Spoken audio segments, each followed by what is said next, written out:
Hey guys, Drea Avent here with Rugby Superstar Richelle Stephens. She is a legend at only 25 years old in the sport of rugby. She's one of the greatest rugby players in the United States of all time at only 25. And she was also the youngest player at the Olympics in 2016 for rugby. So definitely making a name for herself and has made a great legacy for herself at such a young age. So I'm super excited that she invited me over to her place today. And I'm also super excited about the Nutso brand. I'm a member of this team. I love this Nutso spread. It's a 7 nut and seed butter. So there's 7 different kinds of nuts and seeds. It tastes so good. And my favorite iteration of it is the Power Fuel, this orange one. I love this one because the texture is a little bit more liquidy, so you can put it in soup. I'm gonna show you guys a picture of how I put it on my crackers before I came down to see Richelle today. It tastes so good. You can also put it in a shake. I'm gonna show you a picture of that as well. So it's very, very diverse. So you can do a lot more with this than you can with your average peanut butter that's just kind of thick.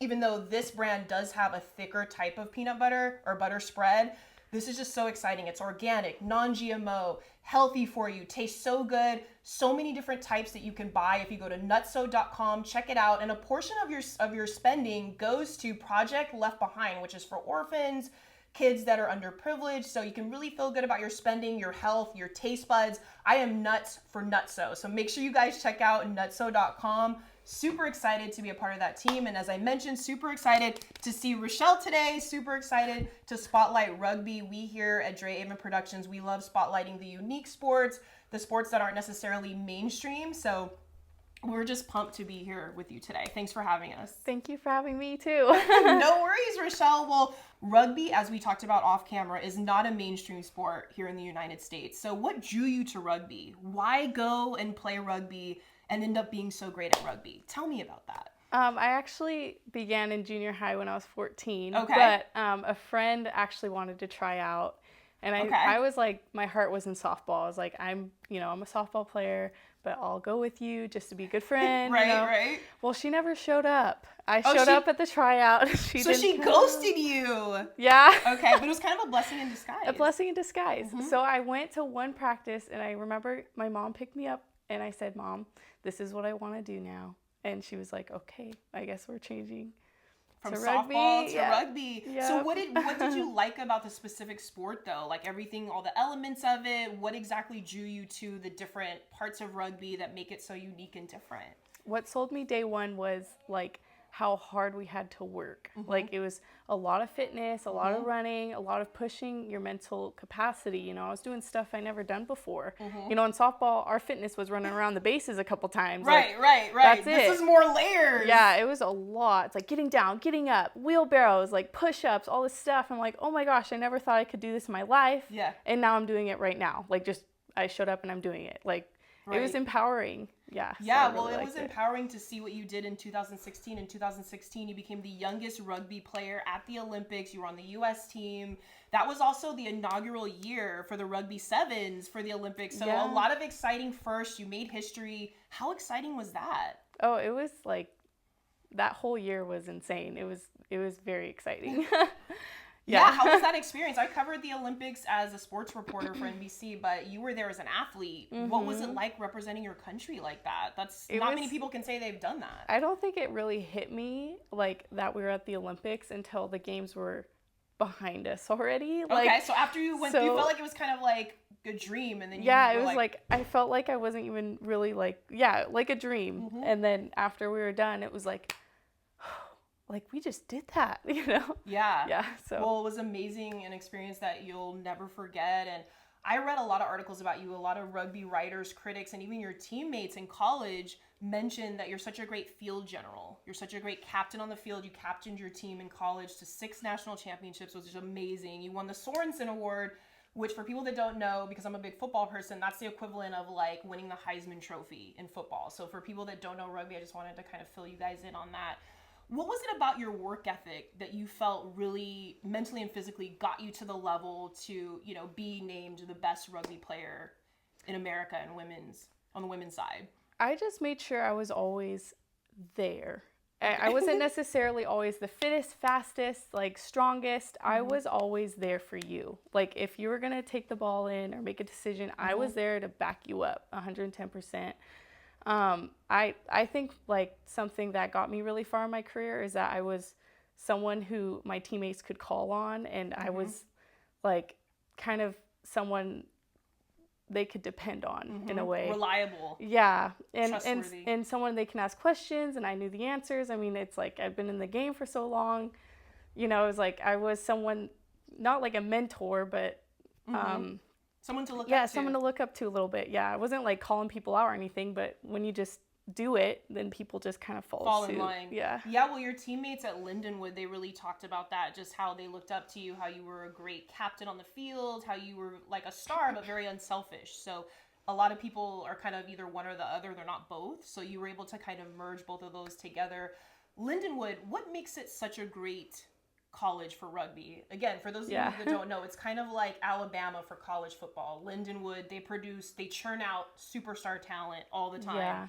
What in the fabric of just the school makes it like that? Is it the coaches? Is it just like the way the school is run? Why is Lindenwood, shout out to them, Lindenwood, why is it such a powerhouse for rugby? It's this gem. Yeah, no, it's a diamond in the rough a little bit. Yeah. There you go. Yeah, I do have to say, like, when I came in, my teammates that were older than me at the time made sure that we all knew that they were building something. Like, they had started with barely making enough for 15-side. They were playing with 14 people, like walk-ons, you know, picking people, whoever will show up. You know, it was like they're barely getting by. And Billy was the, you know, new coach. He's trying to build a program, build a legacy. And so when my freshman class came in, they were starting to get on the radar. They were like 4th place that year. Wow. You know, so they weren't always like that. Interesting. Yeah. Okay. So he built that program like from the bottom up. And I think it's really important that, you know, my class saw that. It was like, we didn't just get everything handed to us. We worked really hard. My freshman year, we got 2nd place. So it was like, we were 3 points away, from just taking it all, right? Right. Yeah, and close. Yeah, Penn State was the big name. You know, they beat us with the name almost. Like, it was a very close game. And I think just making sure everyone knew, like, we deserve this. We started from something very, like, small, and we're building an empire. Like, if you're going to be here, like, you have to put in the time. Yeah, you got to be serious about rugby. It's not just about you. It's about the people who wore the jersey before you. You know, they put their heart and soul into this. Like, you had better put your heart and soul in this and preach that on to the next generations coming through. So amazing. Empire, yeah. And Billy and Trevor, coaches, like, they're incredible. They're the best coaches. Well, it was apparent, obviously, you were really a big part of that empire, and you're a name that Lindenwood, the Olympics, the world of rugby is never going to forget. All right, guys. Well, it is time for my favorite segment, your favorite segment, the 3-minute play with DA, rapid fire questions showing you more about your favorite athletes off the NFL football field, off the NBA basketball court, off the field of rugby, outside of the pool for the Olympics. So I have a huge personality. That's a big reason why I started doing these interviews. So we're going to peel back the layers. So Richelle, you ready? Okay, I'm ready. Let's get the energy. Here we go. All right. Well, you guys may have heard a little bit we see Jordy in the background. Her son is in the background. He's off camera. You might have heard him in the audio of our first segment. Super cute. The story about you becoming a mom is so interesting. You didn't even plan to become a mom. You were training for the 2018 World Cup. You found out you were pregnant. And now, Jordy, well, there he was. He just came. Okay, he's going to come in. Okay, he's in. So this little guy right here was such a blessing, unexpected, like I said, training for the World Cup, then you became pregnant. That kind of altered your course a little bit. Yeah. Tell me a little bit about your Mother's Day. What was the highlight of Mother's Day 2022 with Jordy? What did you do? Take me through this. I had a great Mother's Day with my mom, so I want to find out, you as a mom, what went down with Jordy for Mother's Day? Oh, well, actually, it was my first Mother's Day with my own mom in a really long time. Okay. It's been like 5 years. Here. Amazing lady. Yeah, and then it was my sister's first Mother's Day as well. So it was kind of cool. We all just were hanging out, and it was real low key. Okay, so did you hang out here? We hung out at my sister's house. Oh, at her house. Okay, and she's local to there. We're in the Fallbrook area. That's in Southern California, San Diego County area, for those of you watching that aren't too familiar with that. All right. Favorite military movie? I mean, does Forrest Gump count? Okay, you can say Forrest Gump. Okay, so Forrest Gump. What is it about Forrest Gump that you just love? Like, why is that your go-to when you're like craving that type of movie? It's because he literally makes the world go round. Uh-huh. Everything he does in his life, it turns into like a crucial U.S. event, and you're Right. just like, Powerful. what? Like, Yeah. what on earth? Yeah, You know? it's super powerful. Yeah. Well, I love G.I. Jane. I like Demi Moore. I just rewatched that. So I'm going to say G.I. Jane. And then Tom Hanks is actually one of my top 2 actors of all time. Yeah. I think him and Denzel are I think they're the greatest of all time. So, all right. What is your favorite smoothie flavor? Ooh. Smoothie flavor. I love strawberry. What's yours? Oh man, from what place? You know, You there's know what? Smoothie Any King. place. Okay, let's go with or- Smoothie King. Okay, I used to get the Caribbean. Oh my gosh, what is it called? What color was it? It was yellow. It's like mango, yellow. pineapple. Like it's like really nice and Mango, pineapple. tropical. All right, we're gonna show this on camera. Look at this beautiful picture of your mom. You are a twin. Yeah, I am Which a is so twin, amazing. yeah. I have a brother, but he's not my twin. Yeah. What's the coolest thing about being a twin? Because you guys have that, like, there's something going on mentally with twins, right? You guys have that, like, It's like it's synchronization or the something. Synchronicity is like Synchronicity, wrong word, yeah. crazy. Also, it's like growing up with a best friend at your side at all times, and it's like the most healthy, friendly competition. Like, it sounds silly, but even like at the OTC on Rio's team that we went to, we had like 4 sets of twins on that team. And it's On the like, rugby team? Wow, Wow, and it's so like, that's like weird that everybody's like a twin. no, yeah, and I Yeah. think it's like it creates really good relationships with competition and having friendly competition and being able to be a like competitive athlete or a competitive person without putting other people down because you Right. grew up with your twin. You're never gonna put someone your flesh and blood down. You know, you're like, oh, good competition. You know, Right. So, And it's a different connection than the connection you have with your sister because she's your sister, which is blood, but it's not a twin. yeah, So you like can every experience a memory is different- with him. Yeah. Yeah, you guys actually, I saw a YouTube video that you guys did that was pretty funny. So we may show. Jordy's, Thank you. Jordy, what's going on? You're settling in, huh? All right, what is your favorite thing to feed Jordy? What is your favorite baby food or like toddler food? What does he like to eat and what do you like to feed him? Well, nowadays I really like to give him whole wheat spaghetti Okay. with this homemade sauce I made. Oh, It's okay. low carb, so it's like he actually has recently been diagnosed as a type 1 diabetic. Oh, So okay. we've like So had we to have adjust. our Yeah. feeding and everything. It seems like Yeah. you're doing a great job So- with that. All right, I'm looking at a flower off camera on this wooden kind of playhouse right there. So I'm gonna ask you, what is your favorite flower? Oh, a plumeria. Oh my god! You know what? I haven't I seen love one of those in a while. plumerias. Yeah. Shout out to plumerias. I haven't seen one of those in a while. I think that's an amazing flower. It's unique. It's beautiful. It smells so good. What is the last show that you watched? It doesn't have to be a great show, but what is the last show that you watched? Either you loved it, you hated it, you were indifferent. You know what? The last show I watched was The Office. Okay, And so I you love it. rewatched The Office from like a So many times. Okay. Okay. Yeah, Can I you sit just down, watched Ozark. I love it. It's one of my top 5 of all time. Really? Shout out to Wendy and Marty on Ozark on that. So we're gonna get Jordy settled here. Okay. For these If you're last gonna ones. sit, if you're Jordy. gonna sit with me, I need you to sit still and sit quietly. Oh, Do you wanna cute. go? Do you want to take this to the kitchen with your nana? So cute. You're gonna go in with Okay. Grandma? Go with your Take mama. that to Grandma. Grandma's in the kitchen. Grandma's gonna see you in about Sorry. 2 seconds. No worries. That's why we do this. This is organic. We treat these interviews like we're live, so I love it. All right, Richelle, who is your favorite Olympic athlete, non-rugby? So you have to think of Olympic athletes, all the Olympic athletes, present, past. Who is a non-rugby Olympic athlete that you really like? Actually, when I was a kid, she inspired me, and I told my dad I'm gonna go to the Olympics someday, and it was actually Shawn Johnson in the 2008 Olympic Really? Games. Wow. Yeah. Okay. I remember seeing her doing her gymnastics and everything else, and I was like, I don't know what it was. Maybe it's because she was like a little blonde, and you know I could relate. I was this little blondie when I was a kid, and I saw her, and at the time I was in gymnastics, and I was like, I'm gonna go to the Olympics. And my dad's like, you know, Visualize it. he's like, okay, you know, and he's like, not for gymnastics, but you know, But things- look, you made it. yeah, things work out. Things work out. All right, Richelle, last 2. What is a dream date night for you.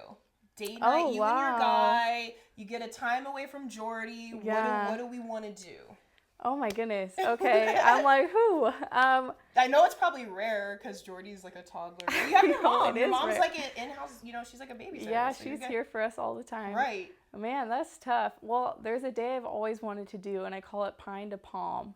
And it's going snowboarding in the morning and then driving and going surfing all in the same day. Just to say that you've done it in the same day. Because that's the beauty of living in California is we can do it all in one day. All in one day. Amazing. Maybe a walk on the beach with that, Okay. And you're getting this done from like 9 a.m. to 9 p.m. Yeah, like it's a full day event, like all day. Amazing, Richelle. Well, what is your favorite natural remedy? When you feel like you're kind of coming down with something, what do we go to natural? Mine is vitamin C and echinacea, a little bit of elderberry. Okay. What is yours? Mine's taking a shot of apple cider vinegar. Okay. I read about that. I haven't done it yet. I actually have it at home. Yeah. But I haven't taken a shot of it yet. I'm scared. It looks like it's going to taste pretty gnarly. really bad. So I don't know if I'm going to do it, but I have it in case I need to like enact your suggestion. If you're desperate, it's a good thing to call on. It nips it pretty fast. Nips it right in the bud. All right, Richelle, last one. I talked a little bit about how you're a field general. Your teammates have said that, critics have said that. What advice would you have for someone coming up that wants to do what you've done, wants to play at the highest level and also be a leader? Because just because you're great at a sport doesn't mean you're a leader. We see that in the NBA right now. There's certain teams where you've got leaders that are great, and then you've also got great players that aren't leaders, and the teams, it reflects that in their performances. So what's your advice on that as far as being a great player at your sport and then also being a great leader at the high level? I think if you're selected for something, if you're going to USA, if you're going to college, you were picked for a reason. You need to back yourself up, show up, be confident, and most importantly, talk. Literally be so annoying on the field, talk so much. When I went to USA originally, I did not talk. I did not have the confidence I needed. I worked on that and I learned.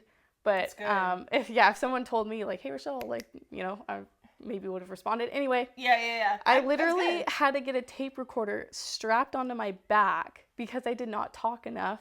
And then my coach and I sat and watched the film, and what I would say versus the film, talk about like low-key traumatizing. And it also showed that I did not talk. And it's like, how am I going to be there for my teammates if I don't say anything? Right. So you gotta be communication. Communication, be vocal, be out front and center. Well, Richelle, thank you so much for inviting us down. We had such a great time here at your place. You guys saw Jordy. That's why we do these. We have an organic flow with these. Jordy walked in. We kept him in. He went back to his grandma. You might hear, he looks like he's watching some kind of a cartoon or something. You might hear that in the background. But this is a family affair here with Drea Avent Productions. So thank you so much, Richelle. And I want to circle back to Nutso. This is another thing, again, guys, that I'm super excited about. 7-seed nut butter spread. This is amazing. It's different than your typical peanut butter where it's just that simple kind of texture. This one has very different textures depending on which one you choose to buy. This is my favorite one, the Power Fuel. It is a little bit of a more liquidy substance, so you can kind of spread it. You can also put it in a shake. I put it on a sandwich the other day. It tastes so good, organic, non-GMO, really good for you as a former college athlete. I love that kind of stuff. So I am nuts for Nutso, like I said before at the start of this interview. So make sure you guys check out nutso.com. Everybody that purchases from Nutso, a portion of their purchase goes to Project Left Behind. So that's for kids that are underprivileged, that are orphans. So you're definitely doing a good thing. You're helping your body, you're helping your taste buds, you're helping kids. So nutso.com. And I want to thank you guys so much. 10.9 million views. We're creeping towards 11 total million views for me as an independent broadcaster. You guys know me from the NFL Sideline, NBC Olympics, Pac-12 Network. I started my own thing, me and my camera guy, Alan. We are super pumped about how fast we're moving up. And just, we love the fact that we're supporting a wide variety of sports. You guys have seen me with NFL players. You've seen me with David Beckham, Kawhi Leonard, Richelle Stephens. We have a wide variety of superstars, star athletes, and athletes that we love to talk to. So I thank you guys so much. And I want to shout out my grandma. My grandma passed away recently. Her name was Sally. We called her Grandma T. We're going to show that picture of me and her. She was a woman of the people. She was a unifier like me and everything that I'm trying to do with my brand. So shout out to you guys, my audience. Shout out to my grandma. Shout out to Richelle, Jordy, Grandma, Alan, my camera guy. I love you guys, and I cannot wait to see you guys on the next one.